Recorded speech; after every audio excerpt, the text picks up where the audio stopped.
Dear students, next chapter हम start करने जा रहे हैं solid state. Liquid and gaseous state के रिगार्डिंग आप ऑलरेडी 11th में स्टडी कर चुके हैं। सॉलिड, लिक्विड और गैस में डिफरेंस क्या होता है। सॉलिड में जो वॉल्यूम है वो फिक्स्ड है, लिक्विड में भी वॉल्यूम फिक्स्ड होता है, लेकिन गैस के केस में वॉल्यूम फिक्स्ड नहीं होता है। सॉलिड की डेफिनेट शेप होगी, लिक्विड और गैस की कोई डेफिनेट शेप नहीं है। इंटर पार्टिकल डिस्टेंस सॉलिड में मिनिमम है, गैस में मैक्सिमम है और लिक्विड में क्या है, इंटरमीडिएट। अगर हम एनर्जी को कंसिडर करें, थर्मल एनर्जी सॉलिड की मिनिमम होती है और गैस की मैक्सिमम होती है। सॉलिड में पार्टिकल फिक्स्ड होते हैं, जबकि लिक्विड और गैस में पार्टिकल क्या होते हैं, फिक्स्ड नहीं होते हैं, वो फ्रीली मूव करते हैं। तो सॉलिड मैटर की वो स्टेट है जिसमें कॉन्स्टिट्यूटिंग पार्टिकल क्लोजली पैक्ड है। ये पार्टिकल्स एटम्स हो सकते हैं, मॉलिक्यूल्स हो सकते हैं, आयंस हो सकते हैं। सॉलिड के लिए कंडीशन क्या है, अगर किसी सब्सटेंस का मेल्टिंग पॉइंट और बॉइलिंग पॉइंट रूम टेम्परेचर से ज्यादा हो तो उस केस में रूम टेम्परेचर पर वो मैटर सॉलिड की फॉर्म में एग्जिस्ट करेगा। कोई भी मैटर किसी ना किसी टेम्परेचर के ऊपर सॉलिड होता है। तो इस चैप्टर में हम सभी मैटर के रिगार्डिंग स्टडी करेंगे, चाहे वो रूम टेम्परेचर पर लिक्विड है, चाहे वो गैस है, चाहे वो सॉलिड है।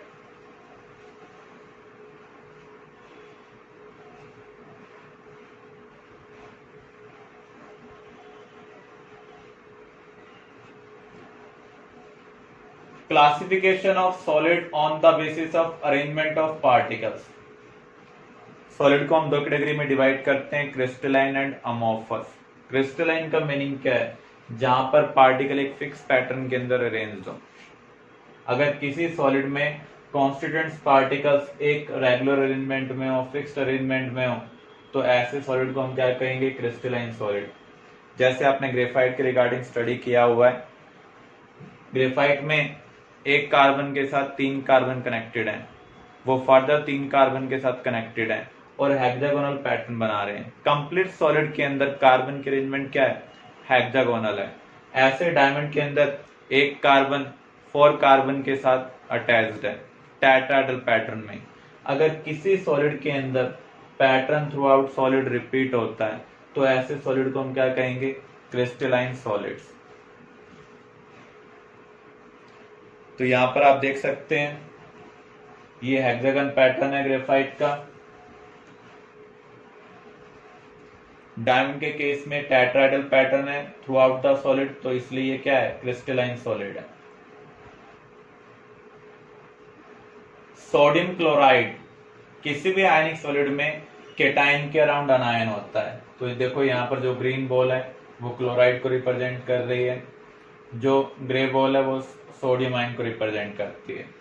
किसी भी आयनिक सॉलिड के अंदर केटाइन के अराउंड अनायन होगा, अनायन के अराउंड केटाइन होगा। इस अरेंजमेंट की वजह से एक फिक्स पैटर्न बन रहा है। आप देख सकते हैं केटाइन के अराउंड अनायन, फिर अनायन के अराउंड केटाइन, तो यहां पर एक पैटर्न बन रहा है।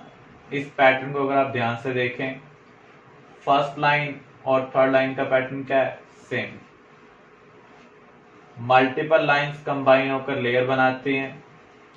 एक लेयर का अगर आप दूसरी लेयर फिर तीसरी लेयर के साथ कंपैरिजन करें, फर्स्ट और सेकंड लेयर का पैटर्न मैच नहीं कर रहा है, लेकिन फर्स्ट और थर्ड लेयर का पैटर्न मैच कर रहा है। ऐसे ही सेकंड और फोर्थ लेयर का पैटर्न में क्या होगा, सेम होगा। तो जहां पर भी पैटर्न की रिपीटिशन होती है रिगार्डिंग पार्टिकल्स अरेंजमेंट, तो ऐसे सॉलिड्स को हम क्या कहेंगे, आयनिक सॉलिड। अमॉर्फस सॉलिड में जो पार्टिकल्स हैं वो इरेगुलर अरेंजमेंट में होंगे, कोई फिक्स ऑर्डर नहीं होगा। ग्लास में जो पार्टिकल्स हैं उनका कोई फिक्स ऑर्डर नहीं है, प्लास्टिक के अंदर भी कोई फिक्स ऑर्डर नहीं है, रबड़ के अंदर भी कोई फिक्स ऑर्डर नहीं है।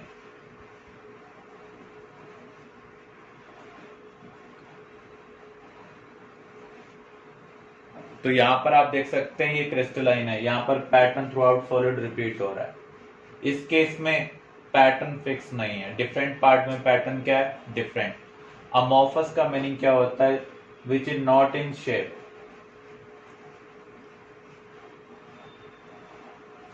Difference between crystalline and amorphous solid.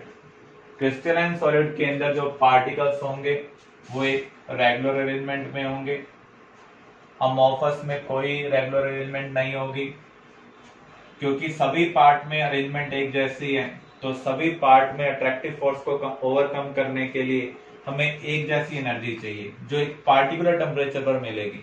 इसलिए इनका जो मेल्टिंग पॉइंट है वो क्या है, शार्प है।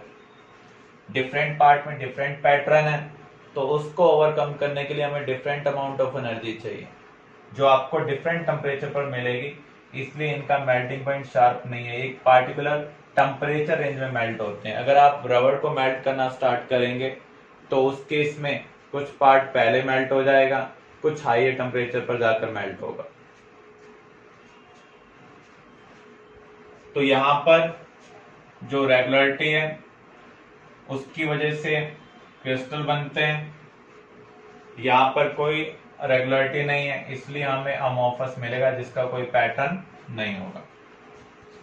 जब आप क्रिस्टलाइन सॉलिड को कट करते हैं तो आपको स्मूथ सरफेस मिलता है, शार्प एज सरफेस मिलेगा।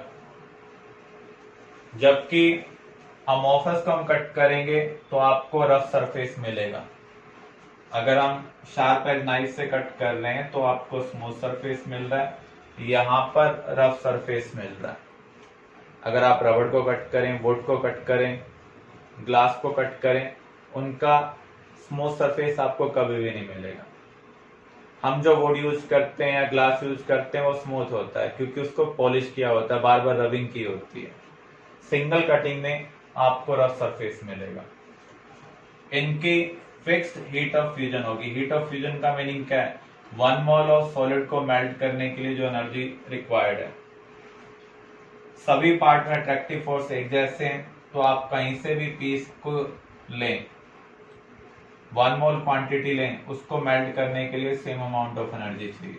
यहाँ पर डिफरेंट पार्ट में डिफरेंट पैटर्न है। अगर आप डिफरेंट सैंपल को पिक करते हैं तो वहां पर अट्रैक्टिव फोर्स अलग टाइप के हो सकते हैं, इसलिए यहाँ पर latent heat of fusion fixed नहीं है। क्रिस्टलाइन सॉलिड में फिक्स पैटर्न होता है, इसलिए उनकी जो शेप है उसको हम इजिली डिस्टॉर्ट नहीं कर सकते, बिगाड़ नहीं सकते with the help of distorting forces. Amorphous में कोई फिक्स पैटर्न नहीं होता है, किसी पार्ट में अट्रैक्टिव फोर्स स्ट्रॉन्ग है, किसी पार्ट में वीक है। तो जब आप उसके ऊपर प्रेशर अप्लाई करेंगे, उसे कंप्रेस करेंगे, तो उसकी शेप चेंज हो जाएगी। क्रिस्टलाइन सॉलिड को हम ट्रू सॉलिड कहते हैं क्योंकि यहाँ पर पार्टिकल फिक्स्ड हैं, विद टाइम अपनी पोजीशन चेंज नहीं करते हैं। जबकि अमोर्फस सॉलिड सूडो सॉलिड है। सूडो का मीनिंग क्या है, जो रियल ना हो, जो सॉलिड ना होते हुए भी सॉलिड की तरह बिहेव करे। सुपर कूल्ड लिक्विड, अगर आप किसी लिक्विड को कूल कर दें उसके फ्रीजिंग पॉइंट या उससे नीचे, तो उस केस में क्या होता है, जो अपर लेयर है वो तो सॉलिड में कन्वर्ट हो जाती है, लेकिन अंदर का जो मैटर है अभी भी लिक्विड फॉर्म में होता है। विंटर सीजन में जब टेम्परेचर 0 डिग्री सेल्सियस से नीचे जाता है तो उस केस में लेक का जो अपर पार्ट है वो फ्रीज हो जाता है, लेकिन नीचे अभी भी वाटर फ्लो कर रहा होता है। तो देखने में वो सॉलिड लग रहे हैं लेकिन एक्चुअल में वो सॉलिड नहीं है। अगर हम ग्लास को विंडो में फिट करते हैं तो हर पार्ट में थिकनेस सेम होती है, लेकिन अब उसी ग्लास को अगर हम लॉन्ग ड्यूरेशन के बाद आफ्टर 15-20 ईयर्स के बाद देखेंगे तो हर पार्ट में आपको थिकनेस सेम नहीं मिलेगी। ऐसा तभी हो सकता है जब ग्लास का मैटर फ्लो कर रहा हो। जिसका पार्टिकल फ्लो करते हैं वो सॉलिड नहीं हो सकता। तो यहाँ पर जो ग्लास है उसके पार्टिकल फ्लो कर रहे हैं, तो ग्लास सूडो सॉलिड है, देखने में सॉलिड लग रहा है लेकिन एक्चुअल में सॉलिड नहीं है। Crystalline solids are anisotropic while amorphous solids are isotropic in nature. इसका मीनिंग क्या है? आइसो का मीनिंग होता है सेम, ट्रॉपिक का मीनिंग क्या है, डायरेक्शन। अगर किसी सब्सटेंस की properties with respect to light, with respect to heat, with respect to electricity, like conductance, सभी डायरेक्शन में सेम हो तो उसे हम क्या कहेंगे, आइसोट्रोपिक। फॉर एग्जाम्पल, अगर आप विंडो ग्लास में किसी भी एंगल से लाइट पास करें, आप एक टॉर्च का यूज करें, विंडो ग्लास में से किसी भी एंगल पर लाइट पास करें, तो उस केस में जो लाइट का बिहेवियर है वो चेंज नहीं होता। इसका मीनिंग जो विंडो ग्लास है वो आइसोट्रोपिक है। लेकिन आपने लैब में प्रिज्म का भी यूज किया होगा, वो भी उसी मटेरियल से बना हुआ है, लेकिन अगर आप वहां पर व्हाइट लाइट पास करते हैं एट डिफरेंट एंगल, तो जो आपको विग्योर पैटर्न मिलता है उसकी विड्थ चेंज हो जाती है। इसका मीनिंग लाइट के रिस्पेक्ट में जो उसका बिहेवियर है वो हर डायरेक्शन में सेम नहीं है। तो ऐसे सॉलिड को हम क्या कहेंगे, अनाइसोट्रोपिक। तो जो क्रिस्टलाइन है वो अनाइसोट्रोपिक है, वो डिफरेंट डायरेक्शन में डिफरेंट बिहेवियर शो कर रहे हैं। फॉर एग्जाम्पल अगर आप मेटल को हीट करते हैं तो लेंथ के अलोंग उसका एक्सपेंशन डिफरेंट होता है, विड्थ के अलोंग अलग होगा। तो यहाँ पर ऐसा हो क्यों रहा है, क्योंकि यहाँ पर पार्टिकल्स एक पैटर्न में अरेंज्ड है।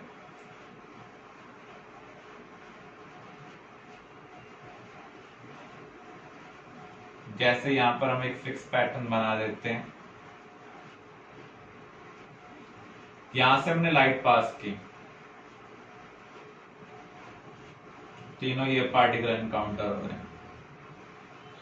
अगर आपने ऐसे पास की तो एक पार्टिकल ये एनकाउंटर हो रहा है, एक पार्टिकल ये, एक पार्टिकल ये एनकाउंटर हो रहा है।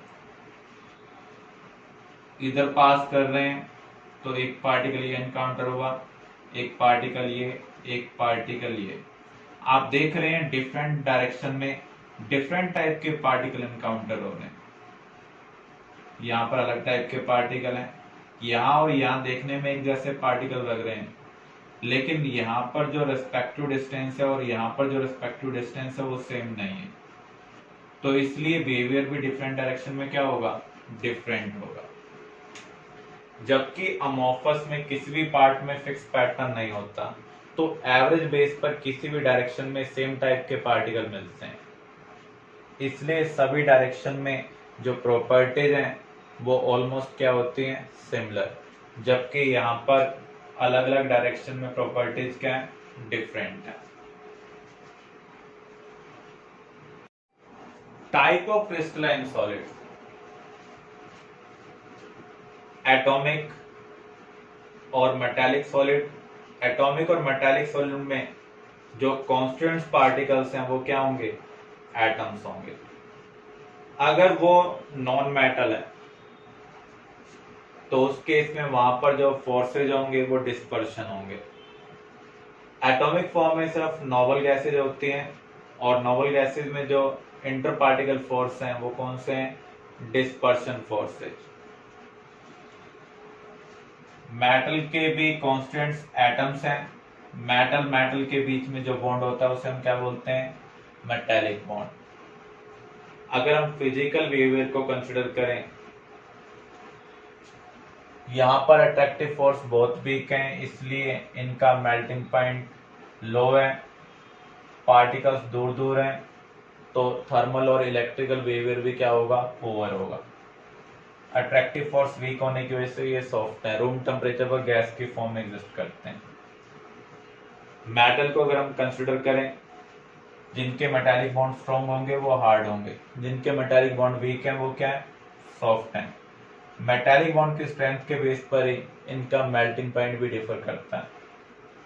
मेटल की प्रॉपर्टी क्या होती है, ये मैलिएबल होते हैं, डक्टाइल होते हैं, इनको हम वायर में कन्वर्ट कर सकते हैं, शीट में कन्वर्ट कर सकते हैं, क्योंकि इनके पास लूजली बाउंड इलेक्ट्रॉन प्रेजेंट होते हैं आउटर मोस्ट शेल में, इसलिए good conductor of heat and electricity. Molecular solid में कांस्टेंट्स क्या होंगे, मॉलिक्यूल्स। मॉलिक्यूल तीन टाइप के हो सकते हैं, non polar, polar and H bonded. Non polar molecule के बीच में जो फोर्सेज हैं वो कौन से हैं, डिस्पर्शन फोर्सेज, और ये मॉलिक्यूलर साइज के ऊपर डिपेंड करते हैं। जो पोलर मॉलिक्यूल हैं उनके पास डाइपोल वेक्टर होता है, तो यहाँ पर जो इंटरेक्शन होगा वो डाइपोल डाइपोल इंटरेक्शन होगा। अगर किसी पोलर मॉलिक्यूल में हाइड्रोजन, ऑक्सीजन, नाइट्रोजन या फिर फ्लोरीन से कनेक्टेड है, तो वहां पर स्पेशल टाइप के डाइपोल डाइपोल इंटरेक्शन होता है जिसकी स्ट्रेंथ काफी ज्यादा होती है, उसे हम क्या बोलते हैं, एच बॉन्डिंग।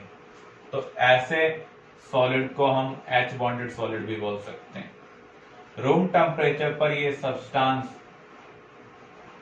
लिक्विड या गैस की फॉर्म में एग्जिस्ट करते हैं।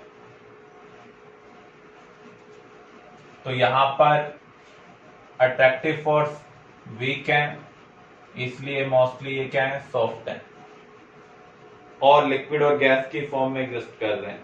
जिनका मॉलिक्यूलर साइज ज्यादा है वही सॉलिड की फॉर्म में एग्जिस्ट कर रहा है, जैसे नैप्थलीन, आयोडीन मॉलिक्यूल, ये किस फॉर्म में एग्जिस्ट कर रहे हैं, सॉलिड फॉर्म में, क्योंकि इनका जो मॉलिक्यूलर साइज है वो बिग है। इनके पास लूजली बाउंड इलेक्ट्रॉन नहीं है, इसलिए poor conductor of heat and electricity. Ionic के कॉन्स्टेंट्स क्या है, पॉजिटिव एंड नेगेटिव आयन। तो यहाँ पर एक आयन दूसरे आयन को अट्रैक्ट कर रहा है, इस अट्रैक्शन को हम इलेक्ट्रोस्टैटिक फोर्स ऑफ अट्रैक्शन बोलते हैं, या फिर आयन आयन इंटरेक्शन। पार्टिकल के बीच में जितने भी टाइप के फोर्स एग्जिस्ट करते हैं उसमें ये स्ट्रॉन्गेस्ट है। इसलिए रूम टेम्परेचर पर ये सब्सटेंस कैसे एग्जिस्ट करते हैं, एज ए सॉलिड। बीट करने पर ये पाउडर में कन्वर्ट हो जाते हैं, क्योंकि जब आप बीट करेंगे तो एक लेयर दूसरी लेयर के ऊपर स्लिप होगी, तो क्या होगा, पॉजिटिव आयन के ऊपर पॉजिटिव आयन आ जाएगा, नेगेटिव आयन के ऊपर नेगेटिव आयन आ जाएगा। जितने स्ट्रॉन्ग अट्रैक्टिव फोर्स हैं उतने स्ट्रॉन्ग क्या होंगे, इलेक्ट्रोस्टैटिक फोर्स और रिपल्शन होंगे। तो जिसकी वजह से इमीडिएटली ये पाउडर फॉर्म में कन्वर्ट हो जाता है, और जो पाउडर फॉर्म में कन्वर्ट हो जाते हैं वो ब्रिटल होते हैं, क्योंकि अट्रैक्टिव फोर्स स्ट्रॉन्ग है, इसलिए इनका मेल्टिंग पॉइंट क्या है, हाई है। मोल्टन और एक्वस स्टेट में आयंस फ्री हो जाते हैं, इसलिए गुड कंडक्टर ऑफ इलेक्ट्रिसिटी है। सॉलिड स्टेट में आयंस फ्री नहीं होते हैं, इसलिए ये इंसुलेटर की तरह बिहेव करते हैं। नेटवर्क और कोवलेंट सॉलिड, इसमें भी कांस्टेंट्स क्या है, एटम्स हैं, और ये एटम्स कोवलेंट बॉन्ड के थ्रू अटैच होकर फर्दर कनेक्शन में इन्वॉल्व हो जाते हैं, जिससे नेटवर्क टाइप की स्ट्रक्चर बनती है। नेटवर्क स्ट्रक्चर एक रिजिड स्ट्रक्चर है, जिसका 3 डायमेंशनल नेटवर्क स्ट्रक्चर है वो रिजिड होगा। नेटवर्क में कोवलेंट बॉन्ड है, कोवलेंट बॉन्ड स्ट्रॉन्ग है, इसलिए उनका मेल्टिंग पॉइंट हाई है। यहाँ पर लूजली बाउंड इलेक्ट्रॉन नहीं है, इसलिए poor conductor of heat and electricity है। लेकिन ग्रेफाइट यहाँ पर एक्सेप्शन है, जिसमें 3 इलेक्ट्रॉन बॉन्डिंग में यूज है, जबकि 4th इलेक्ट्रॉन क्या है, फ्री है, इसलिए graphite good conductor of electricity. Graphite soft भी होता है, क्योंकि वहां पर 2 डायमेंशनल नेटवर्क लेयर है, तो एक लेयर दूसरे लेयर के ऊपर स्लिप होती है जब हम प्रेशर अप्लाई करते हैं, क्योंकि 2 लेयर के बीच में फोर्सेज कौन से हैं, वंडरवाल फोर्सेज, जिसको प्रेशर अप्लाई कर हम इजिली ओवरकम कर सकते हैं, इसलिए ग्रेफाइट क्या है, सॉफ्ट। सिलिका, डायमंड, कार्बोरेंडम, ये सब नेटवर्क सॉलिड है।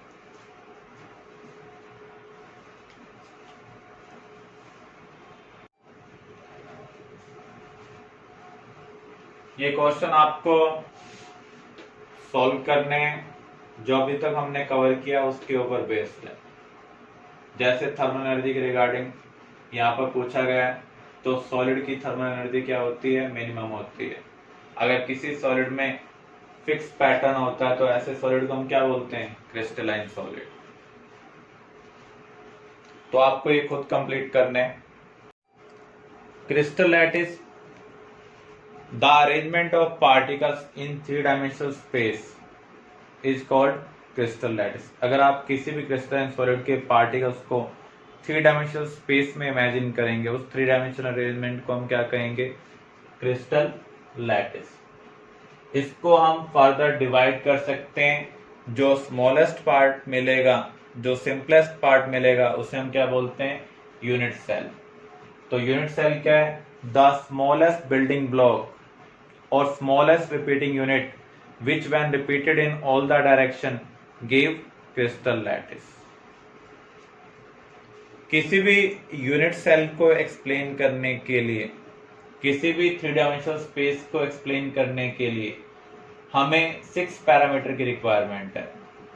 3 साइड के लिए चाहिए, 3 एंगल के लिए चाहिए, जैसे यहां पर लेंथ, ब्रेड्थ एंड हाइट। इनके बीच में एंगल क्या है, 3 टाइप के एंगल हो सकते हैं, अल्फा, बीटा एंड गामा। जो लेंथ और विड्थ के बीच में एंगल होगा उसे हम कहेंगे गामा। ए से अल्फा रिलेटेड है, बी से बीटा रिलेटेड है, सी से गामा रिलेटेड है। तो अगर आप ए और बी के बीच में एंगल देख रहे हैं, जो चीज मिसिंग है उसका सिंबल हम कंसिडर कर लें। तो यहां पर सी मिसिंग है तो गामा। ऐसे ही ए और सी के बीच में हमें एंगल देखना है तो वो क्या है, बीटा। ऐसे ही बी और सी के बीच में अगर हम एंगल कंसिडर करेंगे तो वो क्या होगा, अल्फा। इनको हम बोलते हैं axial length and axial angle.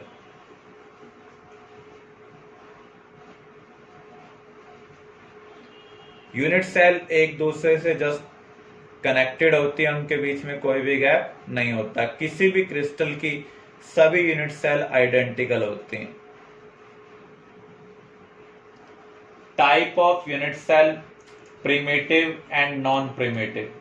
Primitive unit cell का दूसरा नाम है simple cubic unit cell. Non primitive का दूसरा नाम है सेंटर्ड यूनिट सेल। ये तीन टाइप की हैं, face centred, body centred and end centred. इन दोनों में डिफरेंस क्या है, यहां पर पार्टिकल सिर्फ कॉर्नर के ऊपर प्रेजेंट होते हैं, यहां पर पार्टिकल्स कॉर्नर्स के साथ साथ अदर पोजीशन के ऊपर भी प्रेजेंट होते हैं। इन सिंपल क्यूबिक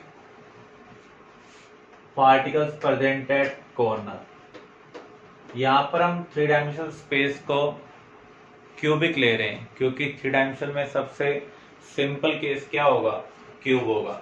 किसी भी चीज को जब हम अंडरस्टैंड करते हैं, स्टडी करते हैं, तो सबसे पहले हम सिंपल एग्जांपल को कवर करते हैं।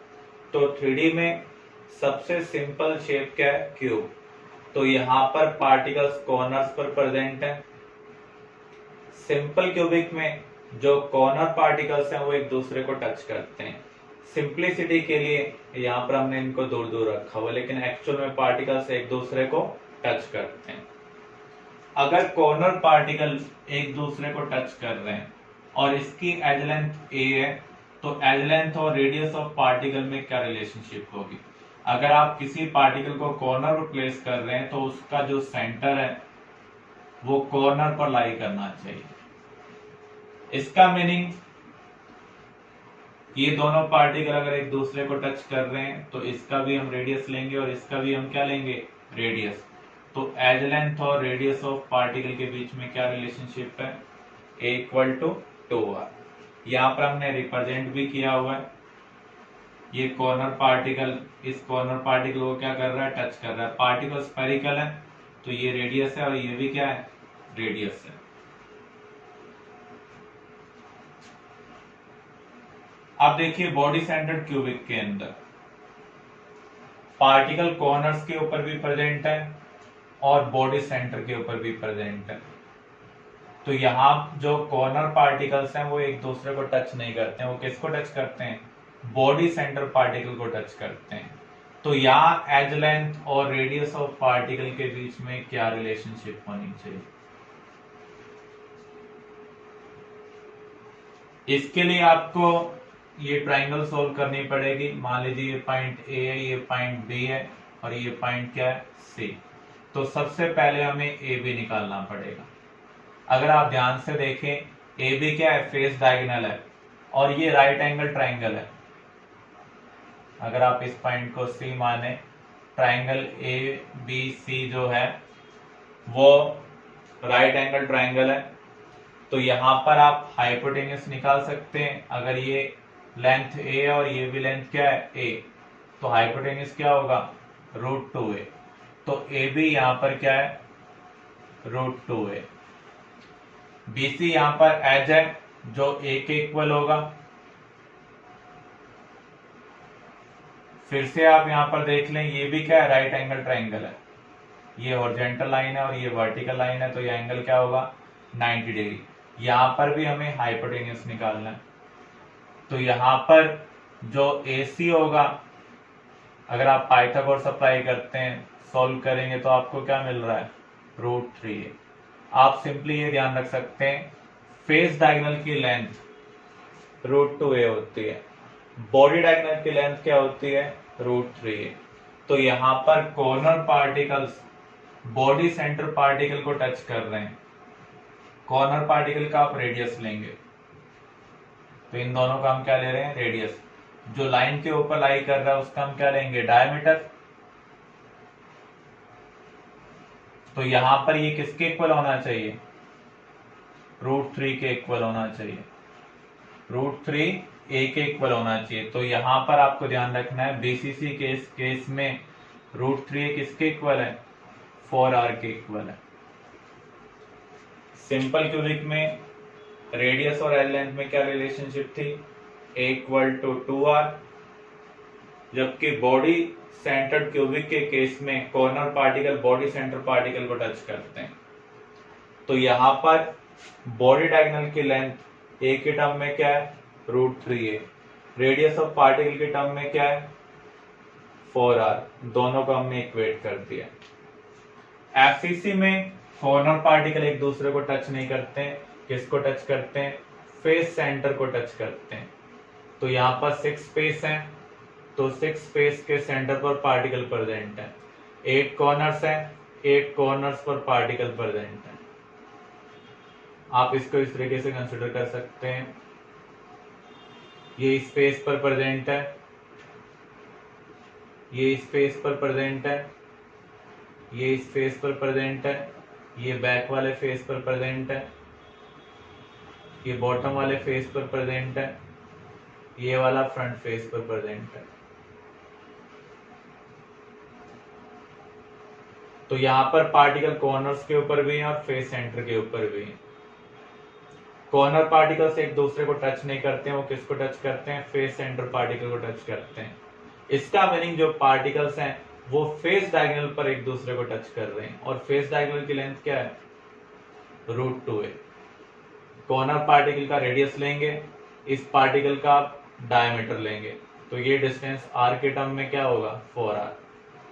तो जब भी हमें न्यूमेरिकल सॉल्व करना होगा, आपको रेडियस ऑफ पार्टिकल दिया हुआ है, एज लेंथ निकालनी है, तो अगर आपको सिंपल क्यूबिक कहा हुआ है तो उस केस में रिलेशनशिप क्या होगी, a = 2r।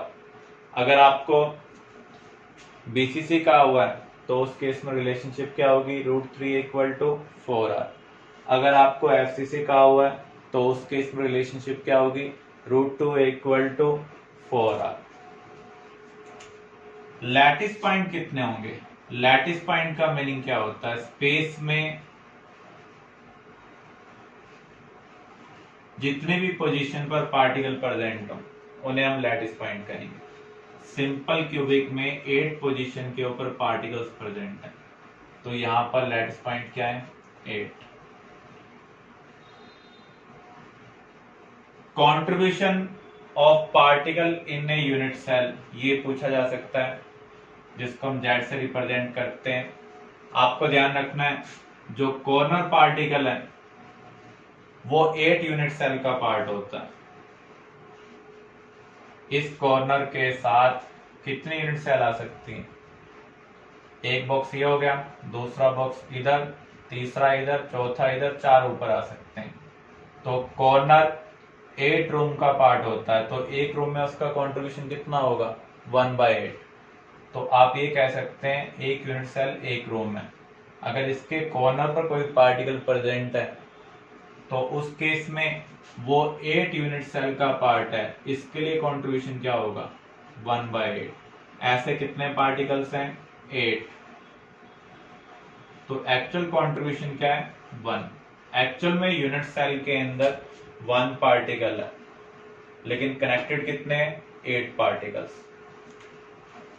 बीसीसी में अगर हम देखें 8 पार्टिकल कॉर्नर पर हैं और 1 पार्टिकल बॉडी सेंटर पर है, तो यहां पर लैटिस पॉइंट कितने होंगे, 9। Actual number of particles in a unit cell, corner particle कितने हैं, 8।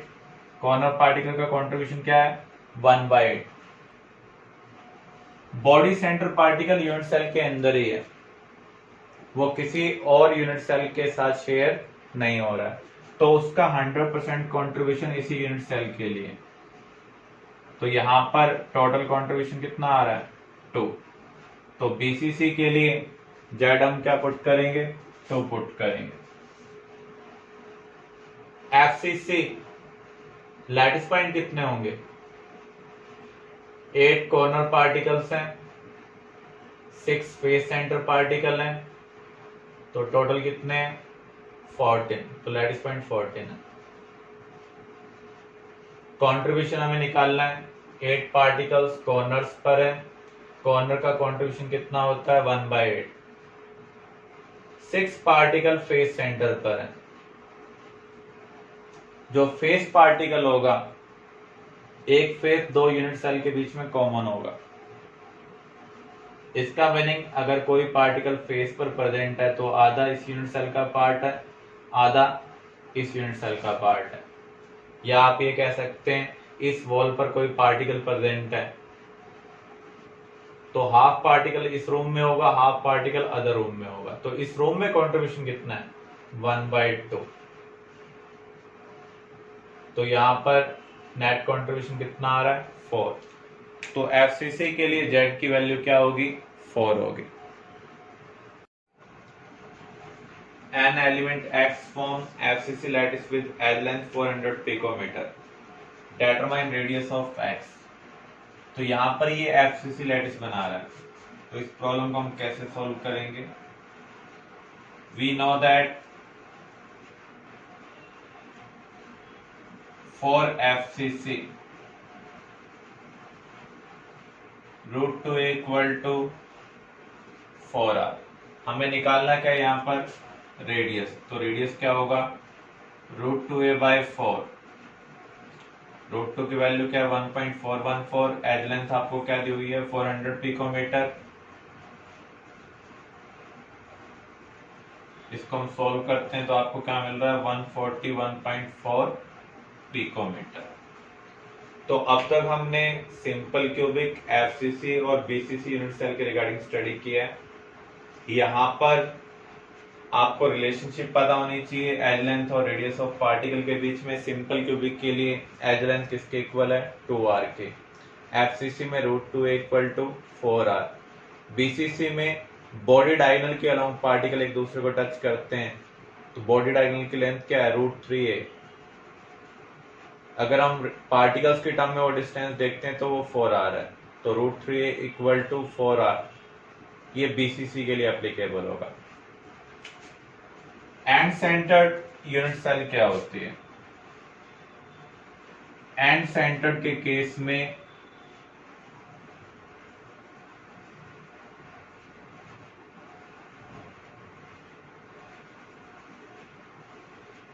जो पार्टिकल्स होंगे वो कॉर्नर्स पर प्रेजेंट होंगे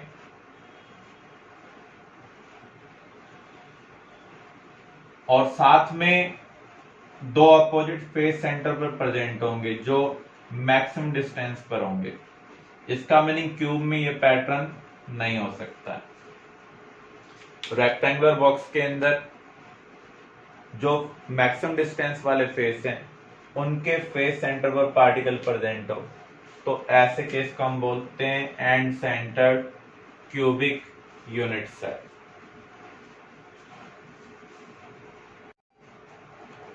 क्रिस्टल सिस्टम, अभी तक हमने जो यूनिट सेल का पैटर्न स्टडी किया वो क्यूबिक है, लेकिन हर केस में जो पैटर्न है वो क्यूबिक में फिट नहीं होगा। तो 7 टाइप के 3 डायमेंशनल स्पेस हो सकते हैं जिनमें हम या तो सिंपल क्यूबिक या फिर एफसीसी या बीसीसी या फिर एंड सेंटर्ड, इनमें से कुछ केस या सभी केस अरेंज कर पाए। इन सभी 3 डायमेंशनल स्पेस को हम क्या बोलते हैं क्रिस्टल सिस्टम। तो अभी जो हमने केस कवर किया था वो क्यूबिक क्रिस्टल सिस्टम का कवर किया था। There are 7 possible 3 dimensional arrangements in which particles can be arranged are called crystal system.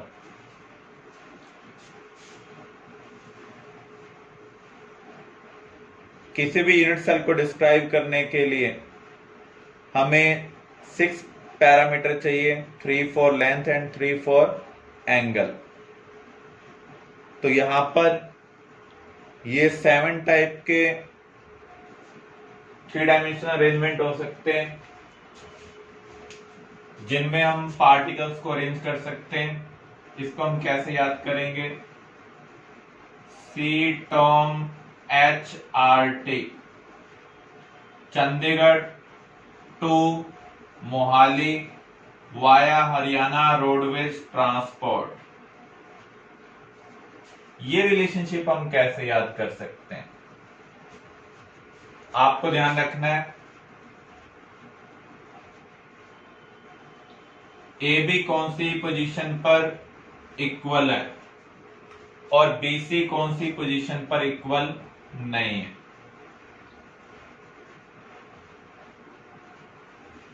B C equal है सिर्फ फर्स्ट और सिक्स्थ पोजीशन के ऊपर, बाकी किसी पोजीशन पर इक्वल नहीं है। अगर हम इसे फर्स्ट पोजीशन कंसिडर करें, इसे second, third, fourth, fifth, sixth, seventh, तो फर्स्ट और सिक्स्थ पोजीशन पर BC इक्वल है, बाकी सभी पोजीशन पर BC इक्वल नहीं है। AB कहां पर इक्वल नहीं है? थर्ड, फोर्थ और सेवंथ पोजीशन पर। तो हमें ये ऑर्डर ध्यान होना चाहिए, CTOM-HRT, C for cubic, T for tetragonal, O for orthorhombic, M for monoclinic, H for hexagonal, R for rhombohedral and T for triclinic. तो यहाँ T वाले दो केस हैं, टेट्राहेड्रल एंड ट्राइक्लिनिक। ट्राइक्लिनिक सबसे बाद में आ रहा है। तो AB थर्ड, फोर्थ और सेवंथ पोजीशन पर इक्वल नहीं है। BC कहां पर इक्वल है? फर्स्ट और सिक्स्थ पोजीशन पर। एंगल को अगर हम कंसीडर करें तो फर्स्ट, सेकंड, थर्ड पोजीशन पर अल्फा, बीटा, गामा इक्वल है और एंगल भी किसके इक्वल है? 90 डिग्री के इक्वल। फोर्थ पोजीशन पर beta not equal to 90 degree, जो रिमेनिंग एंगल है वो 90 डिग्री के इक्वल होंगे। फिफ्थ पोजीशन पर जो गामा है वो नॉट इक्वल टू 90 डिग्री है, ये किसके इक्वल है? 120 डिग्री के इक्वल है। जो हेक्सागोनल है उस केस में जो गामा है वो किसके इक्वल है? 120 डिग्री के इक्वल है। इसका मीनिंग वो 90 डिग्री के इक्वल नहीं है। सिक्स्थ पोजीशन पर अल्फा, बीटा, गामा इक्वल है, लेकिन इनमें से कोई भी एंगल 90 डिग्री के इक्वल नहीं है। सेवंथ पोजीशन पर अल्फा, बीटा, गामा भी इक्वल नहीं है और 90 डिग्री के इक्वल भी नहीं है। तो एग्जाम में इससे रेलेवेंट क्वेश्चन आ सकता है, मोनोक्लिनिक के पैरामीटर की रिलेशनशिप बताएं। तो आप देखिए मोनोक्लिनिक की पोजीशन कौन सी है? फोर्थ है। तो क्या फोर्थ पोजीशन पर AB इक्वल है? क्या BC इक्वल है? तो इससे हमें A, B और C में रिलेशनशिप मिल रही है। फोर्थ पोजीशन पर beta not equal to 90 degree, इसका मीनिंग जो रिमेनिंग एंगल होंगे वो 90 डिग्री के इक्वल होंगे।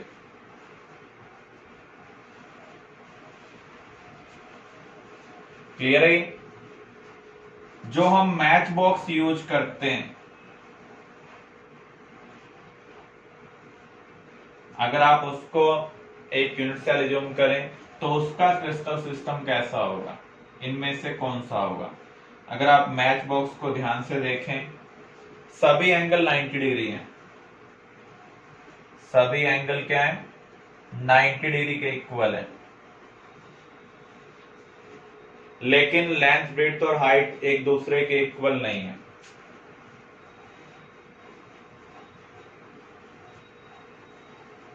तो अल्फा, बीटा, गामा अगर 90 डिग्री के इक्वल है तो आपका आंसर पहले तीनों में से कोई होना चाहिए।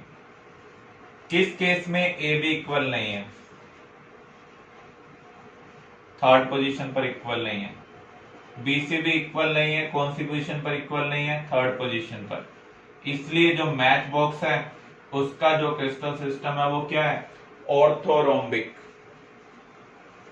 तो आपको कोई भी शेप दी हो सकती है, उसका क्रिस्टल सिस्टम पूछा जा सकता है, तो इस तरीके से आप उसको सॉल्व कर सकते हैं। तो यहां पर हम देख सकते हैं क्यूबिक के केस में लेंथ, ब्रेड्थ, हाइट इक्वल है और एंगल सभी क्या है? 90 डिग्री के इक्वल है। टेट्रागोनल में लेंथ और विड्थ इक्वल होगी लेकिन हाइट इक्वल नहीं होगी, लेकिन सभी एंगल क्या है 90 डिग्री है। तो ये 7 टाइप के 3 डायमेंशनल स्पेस हैं जिनमें हम पार्टिकल्स को अरेंज कर सकते हैं, सिंपल क्यूबिक, एफसीसी, बीसीसी और एंड सेंटर्ड। एक कॉम्बिनेशन में सभी केस पॉसिबल हो भी सकते हैं और नहीं भी, जैसे क्यूबिक के अंदर एंड सेंटर्ड पॉसिबल नहीं है। ब्रेविस लैटिस क्या होते हैं?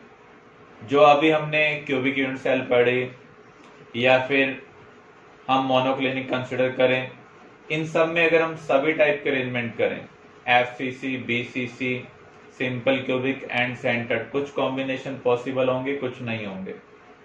7 क्रिस्टल सिस्टम के अंदर टोटल 14 अरेंजमेंट हो सकती हैं जिनमें हम पार्टिकल्स प्लेस कर सकते हैं।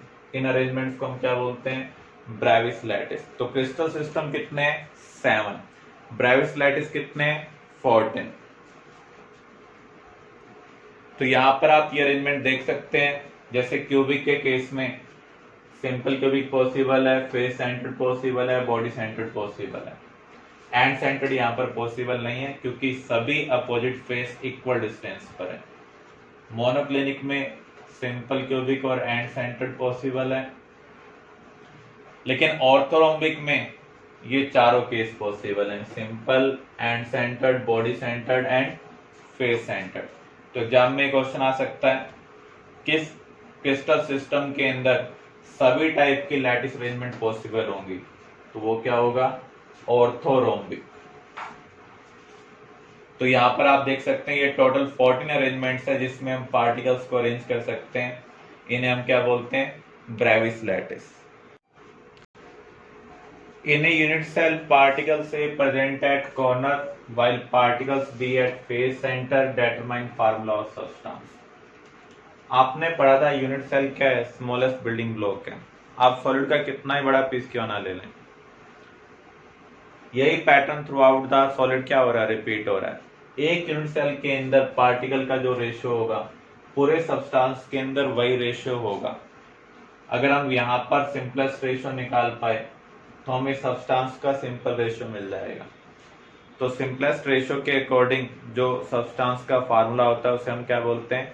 Empirical formula. तो इस तरीके से हम एम्पिरिकल फार्मूला को डिटरमाइन कर सकते हैं। तो यहाँ पर पार्टिकल ए और बी प्रेजेंट है। पार्टिकल ए कहां पर प्रेजेंट है? कॉर्नर के ऊपर। तो कॉर्नर्स कितने हैं क्यूबिक सिस्टम के अंदर? 8। जब भी हम कोई भी प्रॉब्लम सॉल्व करेंगे हम क्यूबिक सिस्टम को कंसिडर करेंगे जब तक और कोई सिस्टम के बारे में मेंशन ना किया। तो यहाँ पर 8 कॉर्नर्स हैं। कॉर्नर पार्टिकल का कंट्रीब्यूशन कितना होगा? 1/8। पार्टिकल बी कहां पर प्रेजेंट है? फेस सेंटर पर। कितने फेस हैं एक रूम के अंदर? 6। एक ये फेस, एक इसके अपोजिट, एक बॉटम में, एक टॉप पर, एक राइट में, एक लेफ्ट में। फेस पर जो भी पार्टिकल प्रेजेंट होता है वो 2 यूनिट सेल का पार्ट होता है। तो एक यूनिट सेल में उसका कंट्रीब्यूशन क्या होगा?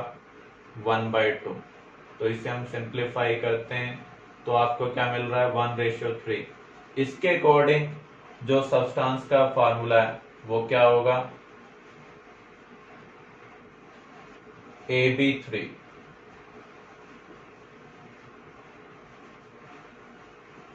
यहाँ पर पार्टिकल कॉर्नर्स पर प्रेजेंट है इसलिए कंट्रीब्यूशन हमने क्या कंसिडर किया? 1/8। यहाँ पर पार्टिकल फेस सेंटर पर है इसलिए हमने कंट्रीब्यूशन हाफ कंसिडर किया। Another problem, in A solid particles X present at corner, Y at face center and Z at edge center determine formula of substance। तो यहाँ पर 3 टाइप के पार्टिकल हैं, X, Y and Z। Particle X कहां पर present है? Corner पर। कितने कॉर्नर होंगे? 8। कॉर्नर पार्टिकल कंट्रीब्यूशन क्या है? 1/8। पार्टिकल Y कहां पर प्रेजेंट है? फेस सेंटर पर। फेस कितने हैं? 6। और फेस सेंटर का कंट्रीब्यूशन क्या होता है? 1/2। पार्टिकल Z एज सेंटर पर है। अब आपको एक रूम के अंदर एज काउंट करनी है। एक रूम के अंदर 4 एज तो बॉटम में होंगे, 4 एज टॉप पर होंगी, 4 एज वर्टिकली होंगी। तो टोटल 12 एज है। एक एज के साथ कितनी यूनिट सेल हो सकती हैं? 4 यूनिट सेल हो सकती हैं। तो कंट्रीब्यूशन कितना होगा? 1/4। इसको हम सिंप्लीफाई करें तो आपको क्या मिल रहा है? 1:3:3। इसलिए फार्मूला क्या होगा? XY3Z3। तो जब भी आपको पार्टिकल्स के बारे में बताया हो यूनिट सेल में कहां पर प्रेजेंट है, तो उसके अकॉर्डिंग हम उनका कंट्रीब्यूशन निकालकर सब्सटेंस का फार्मूला ऑब्टेन कर सकते हैं। ये क्वेश्चंस आपको सॉल्व करने, जो भी टॉपिक अभी हमने कवर किया उसी के ऊपर बेस्ड है।